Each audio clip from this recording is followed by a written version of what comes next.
जय हिंद साथियों, आज हम बायोलॉजी के महत्वपूर्ण प्रश्न बताएंगे। ऑब्जेक्टिव जो परीक्षाओं की दृष्टि से बहुत महत्वपूर्ण है। देखिए दोस्तों, पहला है, कह रहा है किस विटामिनों की अनुपस्थिति से शरीर में कैल्शियम की कमी हो जाती है। कहने का मतलब है किस विटामिन की अनुपस्थिति से शरीर में कैल्शियम की कमी हो जाती है। तो दोस्तों, शरीर में कैल्शियम के लिए विटामिन डी पर्याप्त मात्रा में होना चाहिए। ठीक है दोस्तों, इसलिए विटामिन डी पर्याप्त मात्रा में लेना चाहिए। सुबह की धूप लेना चाहिए। सूर्य का प्रकाश होता है जो, उसमें विटामिन डी पाई जाती है और मछली के तेल में पाई जाती है। ठीक है, तो विटामिन डी के अनुपस्थिति में कैल्शियम की कमी हो जाती है, कैल्शियम नहीं बनता। ठीक है दोस्तों, अगला है, हमारे भोजन में संक्षारात्मक खाद्य पदार्थ हैं। तो दोस्तों, हमारे जो संक्षारात्मक यानी कि हमारे सुरक्षा करते हैं, रक्षा करते हैं बॉडी के लिए, तो विटामिन और खनिज होने चाहिए। यानी कि विकल्प सी सही है, ध्यान रखना। विटामिन और खनिज का काम करते हैं, संक्षारात्मक खाद्य पदार्थ का काम करते हैं, ध्यान रखिएगा। अगला है, घटते हुए क्रम में मानव शरीर में विद्यमान प्रमुख तत्व कौन होते हैं। यानी कि हमारी बॉडी में, शरीर में कौन कौन से तत्व पाए जाते हैं, घट सबसे ज़्यादा फिर सबसे कम। तो दोस्तों, इसमें कैल्शियम पाया जाता है सबसे ज़्यादा, फिर फास्फोरस है, फिर गंधक है, पोटेशियम है और सोडियम है। ये इसका घटता हुआ क्रम है, ध्यान रखना। कैल्शियम, फास्फोरस, गंधक, पोटेशियम और सोडियम। अगला है, मानव शरीर में संक्रमण को रोकने में मदद करने वाला विटामिन है।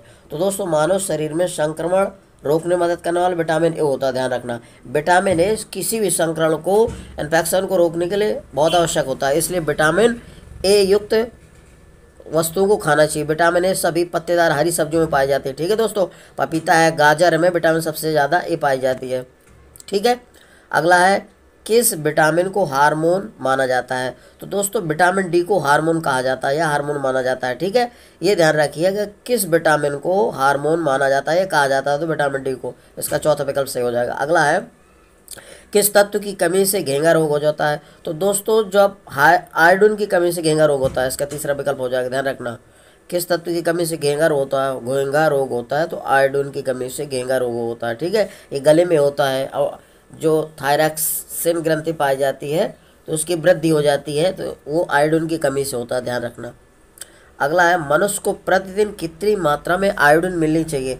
तो प्रतिदिन मनुष्य को 80 मिलीग्राम आयोडीन मिलनी चाहिए, क्योंकि उसको संतुलित भोजन तभी होता है जब वो 80 मिलीग्राम उसको आयोडीन प्रतिदिन मिलनी चाहिए। ठीक है दोस्तों, अगला है साथियों, लंबे समय तक निकोटिनिक अम्ल की कमी हो जाने पर कौन सा रोग हो जाता है। दोस्तों, निकोटिन अम्ल की अगर लगातार कमी बनी रही तो शरीर में पेलाग्रा रोग हो जाता है। कौन सा विकल्प से हो जाएगा, दूसरा, पेलाग्रा। अगर लगातार कमी हो रही है तो पेलाग्रा रोग हो जाता है, ध्यान रखना। किसकी कमी से, निकोटिन अम्ल की कमी से। अगला है, हमारे रक्त में उपस्थित समान शर्करा होती है। तो दोस्तों, जो हमारा ब्लड होता है, ब्लड में ग्लूकोज पाया जाता है, ग्लूकोज की मात्रा बढ़ जाती है। ठीक है, तो हमें डायबिटीज या शुगर हो जाता है, ध्यान रखना। कहते हैं कि उसका शुगर लेवल अधिक है।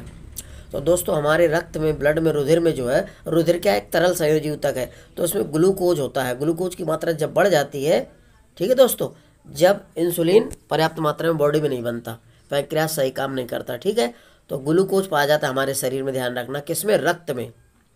रक्त में समान शर्करा कौन सी होती है, ग्लूकोज। अगला है, इनमें से कौन सा पदार्थ मीठा है फिर भी शर्करा नहीं है, ध्यान रखना। मीठा होता है लेकिन शर्करा नहीं है, तो वो दोस्तों सैक्रीन हो जाएगा, पहला विकल्प।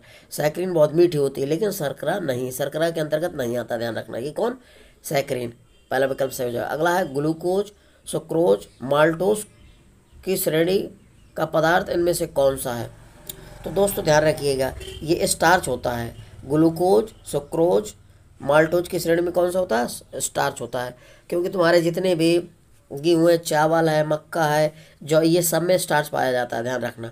तो ये ग्लूकोज, सुक्रोज और माल्टोज की श्रेणी में आते हैं, ध्यान रखिएगा। सुक्रोज अगर हल्का मीठा होता है तो इसलिए, और ग्लूकोज तो पाया जाता है, तो स्टार्च हो जाएगा इस श्रेणी में। अगला है, मानव के शरीर में जल की प्राप्ति समानता पीने के अतिरिक्त और किस क्रिया से प्राप्त होती है। देखिए दोस्तों, जब हम पानी पीते हैं तो शरीर में पूर्ति होती है पानी की, लेकिन अगर पानी पीने के अतिरिक्त और कहाँ से हमें जल मिलता है, यानी कि जल की पूर्ति होती है बॉडी में, शरीर में, तो ग्लूकोज का जब ऑक्सीकरण होता है तो उससे थोड़ा दोस्तों जल बनता है, और जल हमारे बॉडी के लिए मिलता रहता है।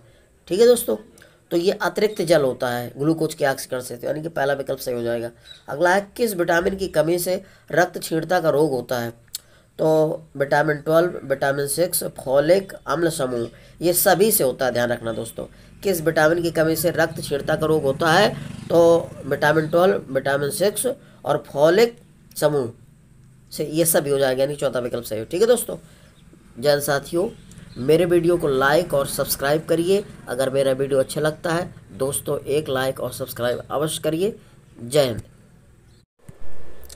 अगला है साथियों, विटामिन सी का सर्वोत्तम स्रोत क्या है? तो दोस्तों विटामिन सी सभी खट्टे रसीले फलों में पाया जाता है, लेकिन विटामिन सी सबसे ज़्यादा आंवले में पाया जाता है, यानी कि इसका पहला विकल्प सही हो जाएगा। क्योंकि आंवला का जो विटामिन सी है, अगर इसको उबाल भी देते हैं तो नष्ट नहीं होती, ध्यान रखिए। तो आंवला सी सबसे अधिक विटामिन सी किस में पाई जाती है? आंवला में पाई जाती है। बाकी नींबू है, संतरा है, टमाटर है, जितने खट्टे रसीले फल होते हैं सब में पाया जाता है, लेकिन आंवले में सबसे ज़्यादा पाया जाता है। ठीक है दोस्तों, अगला है थायमीन का सर्वोत्तम स्रोत क्या है? तो थायमीन सबसे ज़्यादा दोस्तों जो है vitamin B1, thymine vitamin B1 का रासायनिक नाम है थायमीन। तो ये काजू में पाया जाता है सबसे ज़्यादा, ध्यान रखना। थायमीन किस में पाया जाता है? काजू में। तो विकल्प ए सही हो जाएगा। अगला है सर्वाधिक कार्बोहाइड्रेट किस खाद्य पदार्थ में पाया जाता है? यानी कि कार्बोहाइड्रेट सबसे अधिक किस में पाया जाता है? तो मक्का में पाया जाता है दोस्तों, ध्यान रखना। सर्वाधिक कार्बोहाइड्रेट किस खाद्य पदार्थ में पाया जाता है? मक्का।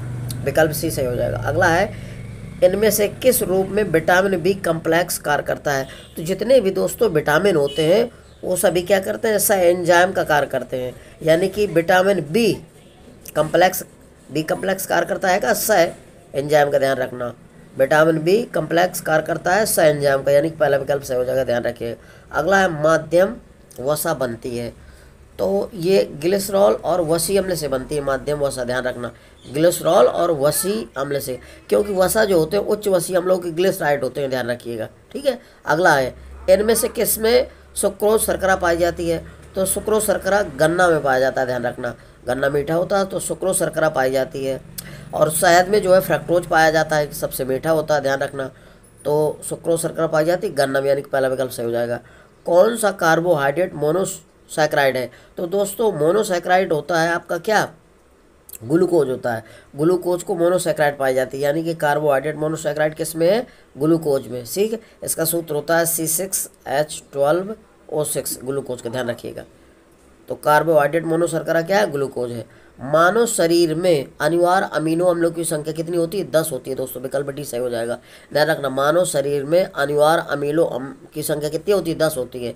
होते वैसे दोस्तों 22 है, लेकिन जो अनिवार्य होते हैं मुख्य रूप से वो 10 अमीनो अम्ल की संख्या होती है। 10 हमें अमीनो अम्ल की आवश्यकता चाहिए शरीर बॉडी के लिए, ध्यान रखना। तो इसका विकल्प डी सही हो जाएगा। ठीक है दोस्तों, अगला है साथियों, जहाँ कैरोटीन से विटामिन ए का संश्लेषण होता है। तो दोस्तों ध्यान रखिएगा, लीवर में विटामिन ए संचित होता है, एकत्रित रहता है, एकत्रित होता है, ध्यान रखना। तो हमेशा विटामिन ए कहाँ संचित होता है? तो लीवर में। तो ये कैरोटीन के रूप में संचित होता है, यानी कि संश्लेषण होता है कहाँ? यकृत लीवर में, ध्यान रखना, विटामिन ए। और ये पूछा जाए कि संचित कहाँ होता है? तो यकृत लीवर में ही होता है, ध्यान रखना। ठीक है दोस्तों, अगला है प्रोटीन के जल अपघटन बंधों को क्या कहा जाता है? जो प्रोटीन के जल अपघटन बंधों को क्या कहते हैं? पेप्टाइड कहते हैं। ठीक है, जो प्रोटीन होता है पेप्टाइड के रूप में रहती है, तो प्रोटीन के जल अपघटन बंधों को क्या कहते हैं? पेप्टाइड। अब चिकित्सीय भाषा में गोल्डन आवर का संबंध है, तो दोस्तों गोल्डन आवर का संबंध होता है हृदयघात से। ठीक है, हृदयघात की जो बीमारी होती है उससे संबंधित है, गोल्डन आवर का संबंध है, ध्यान रखना, हृदयघात से। ग्लाइकोजन किसका पॉलीमर है? तो ग्लाइकोजन दोस्तों ग्लूकोज का होता है, ध्यान रखना। हाँ, जो ग्लूकोज होता है तो यकृत लीवर में ग्लाइकोजन के रूप में जमा रहता है, ध्यान रखना। तो ग्लूकोज का पॉलीमर कौन है? ग्लाइकोजन का पॉलीमर कौन है? ग्लूकोज, ध्यान रखिएगा। और ग्लाइकोजन कहाँ संचित रहता है? ग्लूकोज लीवर में। ग्लूकोज जो होता है वो ग्लाइकोजन के रूप में लीवर में संचित रहता है, यानी यकृत। अगला है लैक्टोज की सर्वाधिक प्रतिशत मात्रा किसके दूध में होती है? यानी कि लैक्टोज जो है किसके दूध में सबसे अधिक प्रतिशत मात्रा में पाया जाता है? तो ये मानव माता में पाया जाता है, ध्यान रखना। ठीक है, किस में पाया जाता है? मानव माता में। अगला है प्रोटीन में आवश्यक रूप से कौन से तत्व शामिल होते हैं? यानी प्रोटीन किस चीज़ों से मिलकर बना होता है? तो कार्बन हो गया, ऑक्सीजन है, नाइट्रोजन है और हाइड्रोजन से मिलकर बना होता है प्रोटीन। तो प्रोटीन में कौन कौन से आवश्यक तत्व होते हैं? कार्बन, ऑक्सीजन, नाइट्रोजन और हाइड्रोजन, यानी कि तीसरा विकल्प सही हो जाएगा। ठीक है दोस्तों।